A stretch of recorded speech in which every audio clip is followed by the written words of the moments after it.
경배받으시 합당하신 하나님, 이 새벽에도 저희들이 주 앞에 나와 하늘과 땅을 지으셨음에도 하늘의 무별들과 해와 달들을 만드셨음에도 불구하고 스스로를 낮추사 저희와 교통하기를 원하시는 하나님께 간구합니다. 하나님이 원하시면 능히 모든 일들이 이루어질 줄을 저희들은 믿게 됩니다. 그리고 내가 아니라 너희의 믿음이 모든 것을 이루게 하리라 하시는 우리 주님의 말씀을 기억하며 하나님 안에서의 믿음을 지니기를 소원합니다. 믿음이 어떻게 역사하는가를 삶 가운데서 체험해 나갈 수 있도록 도와주시고, 그리하여 늙음과 병듦과 죽음에 대해서도 개의치 않고 오늘을 살아가는 참 소망 가득한 사람으로 저희들 살아갈 수 있도록 도와주옵소서. 이 아침에도 그 은혜를 사모합니다. 예수님의 이름으로 기도합니다. 아멘. 찬송가 30장 찬양하겠습니다.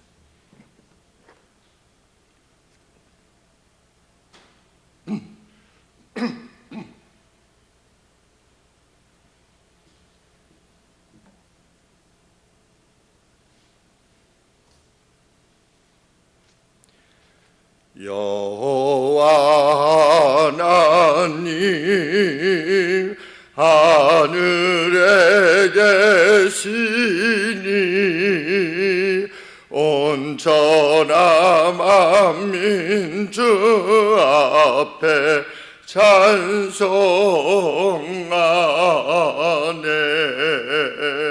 이 천지 만물도 주 앞에 엎드려 그 거룩하신 이름을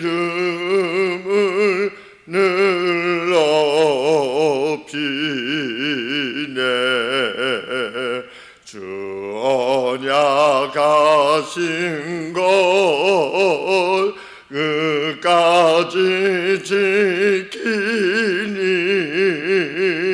저 하늘나라 향하여 곧 가리라.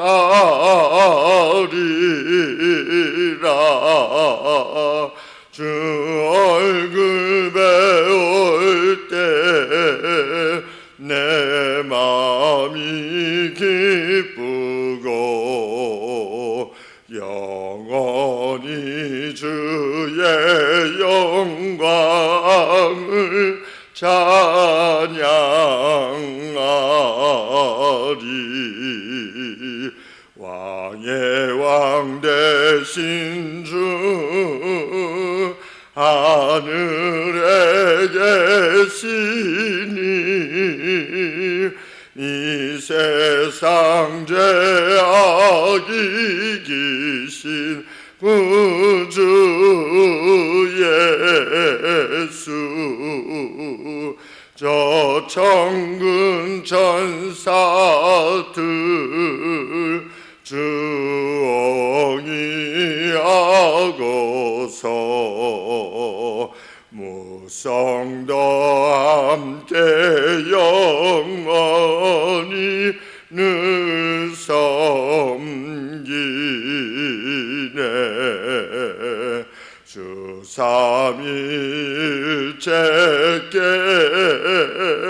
승리한 무리들 나 기쁜 음성 높여서 감사드려.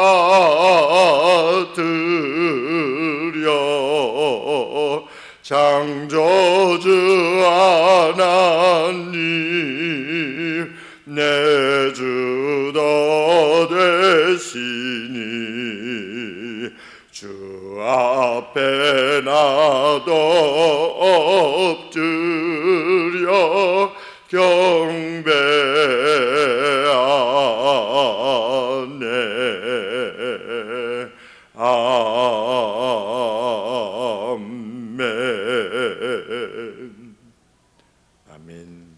시편 104편 말씀입니다.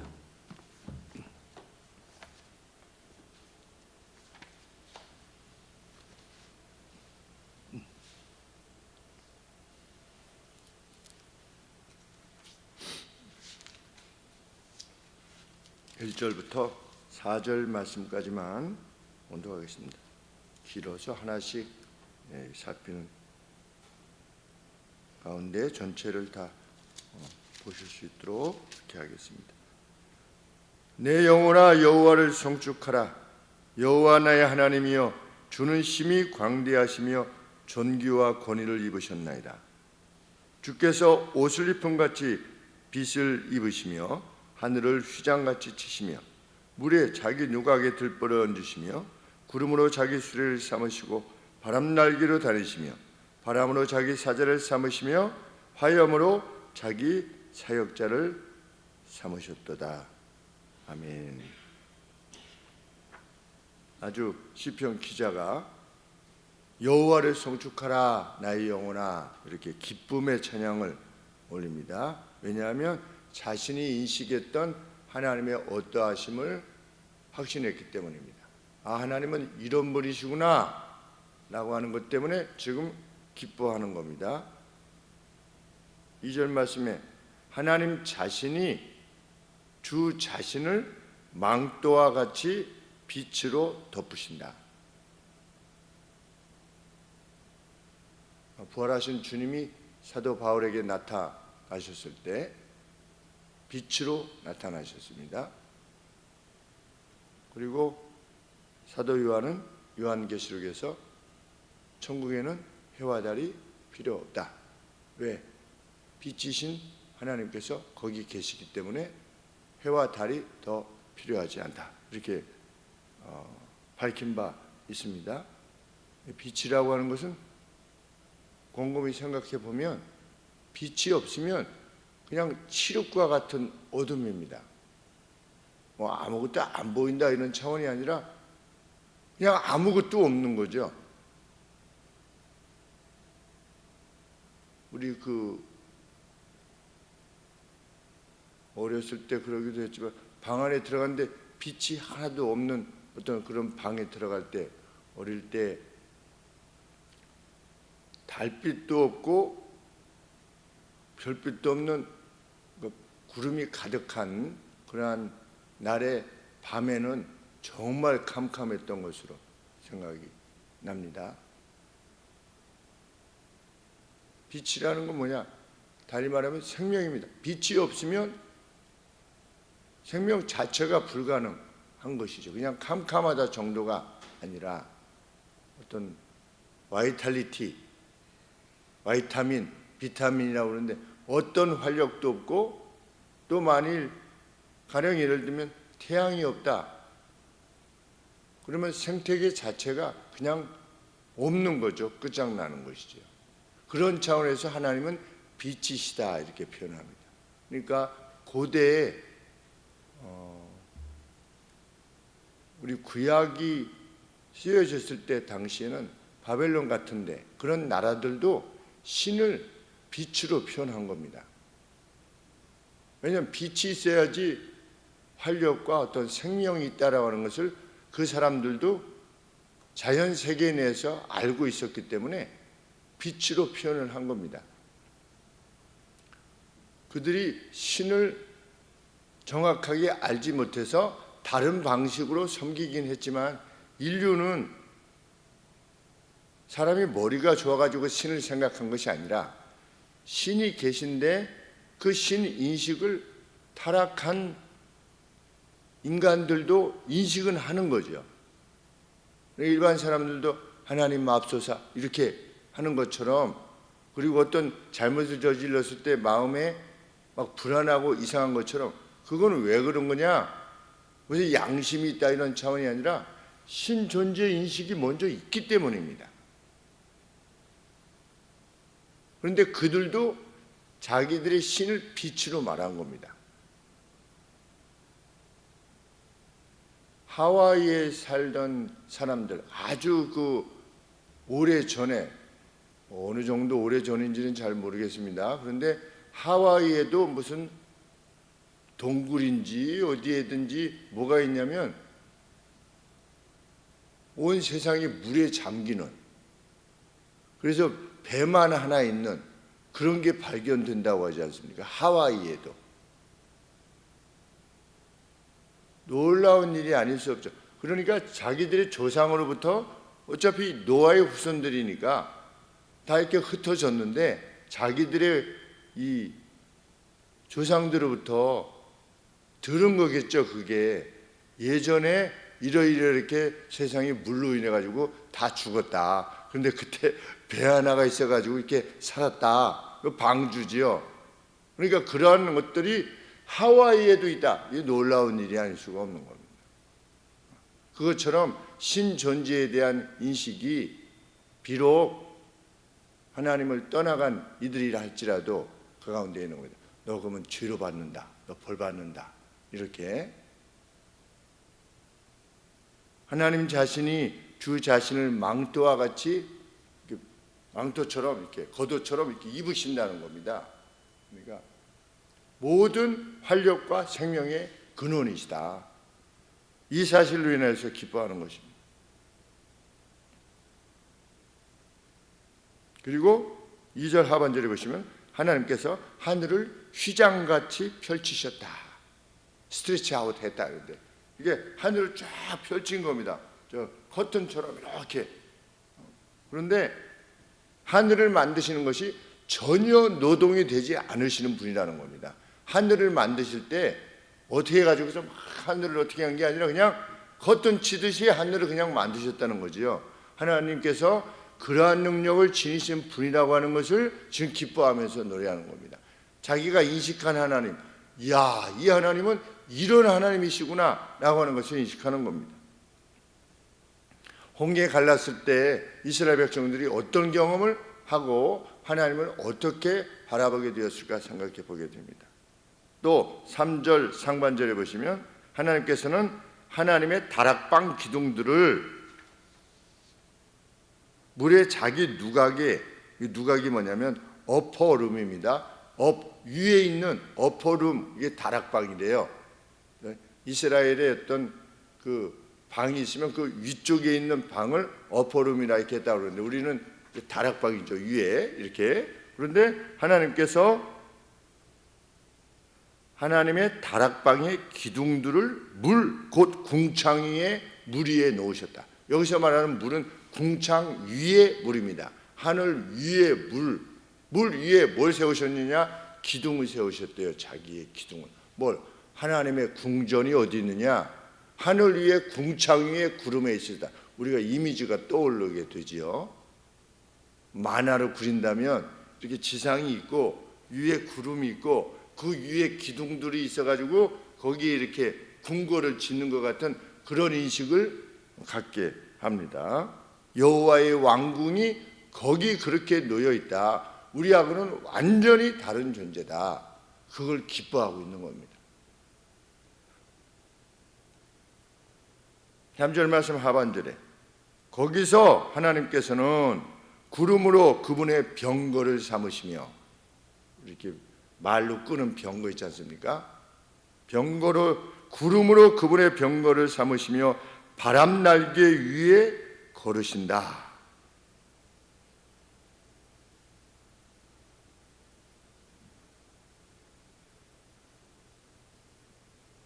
구름으로 그분의 병거를 삼으시며, 시내산에 임하셨을 때 시내산에 하나님의 빽빽한 구름이, 그 구름이라고 표현할 수밖에 없는 하나님의 영광, 그 영광을 우리가 기억하게 됩니다. 떠올리게 됩니다.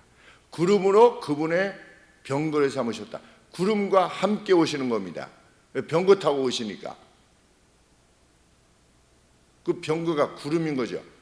그래서 천사들이 뭐라고 그랬습니까? 주님께서 승천하실 때에 너희가 보는 그 모습 그대로 우리 주께서 다시 오실 거다. 세상에 구름 날개로 구름과 함께 신적인 영광을 안고 오실 것이다.